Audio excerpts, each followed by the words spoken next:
So I'm here today at Taman Sukasada Ujung in Karangasem to do an interview with TV7 from France for a group of, I've been dealing with them for a few weeks now. They seem like millefeuille feminists. They're rather tough to convince. I sort of seem to know what to do because I've been making documentaries on Indonesian gardens for 20 years now, and I felt that we should start at Puri Kanginan first to explain the role of the Chinese architect Lotto Ang before he worked with the Dutch architect Meneer van den Hens.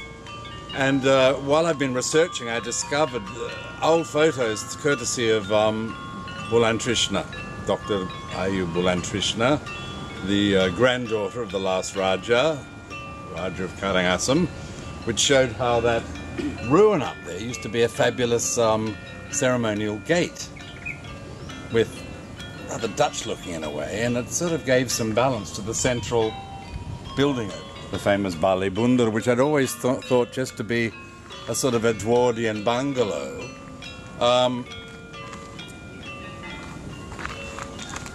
These statues, of course, used to be about this big. They used to be like that.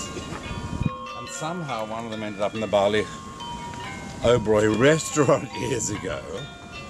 But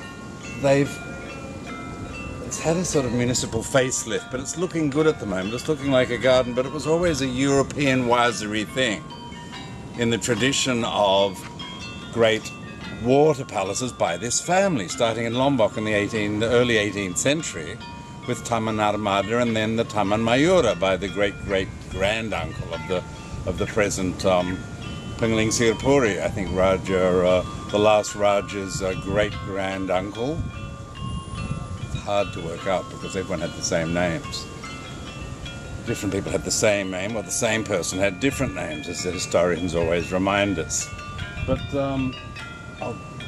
I'll do a session in a while up there in the Puri Kanginan too, and just explain the various influences of the Taman Sukasada and how it ended up the way it is today. A bit of municipal splendour and a bit of old age of Raja glory. I'm not that qualified to give this because I completely forget about the Bali Kambang and the lake over here.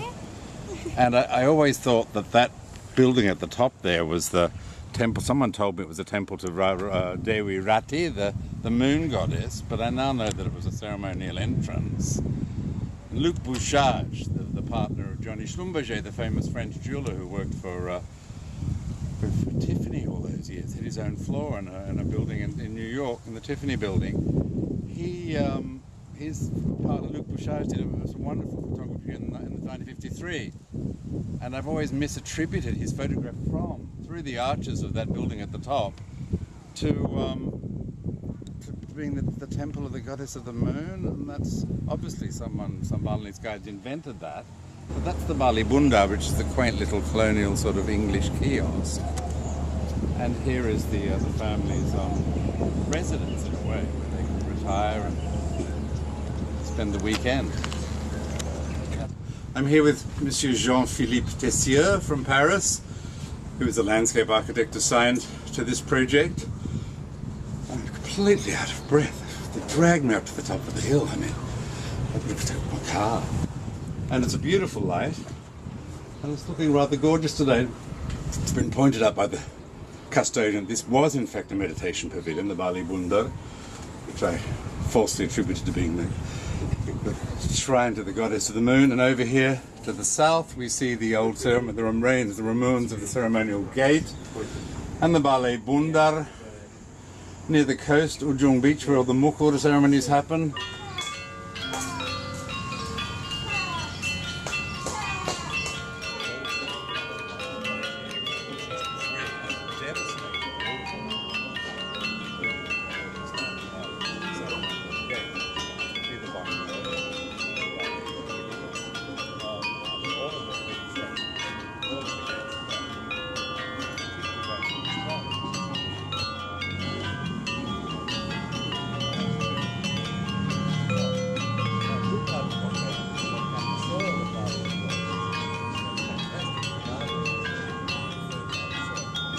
So it turned out very well. The sound man was gorgeous. He gave me his phone number. He keeps on looking at me with bedroom eyes. My knees were just going weak. And it turns out that the interviewer is a landscaper paysagist who's known to friends of mine in the industry. Friend of Louis Benesch, Valentine de Ganay.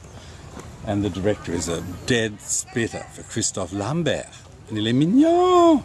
And Jean, the closet coquette, she's been charming. So we had a very good shoot. Bonsoir.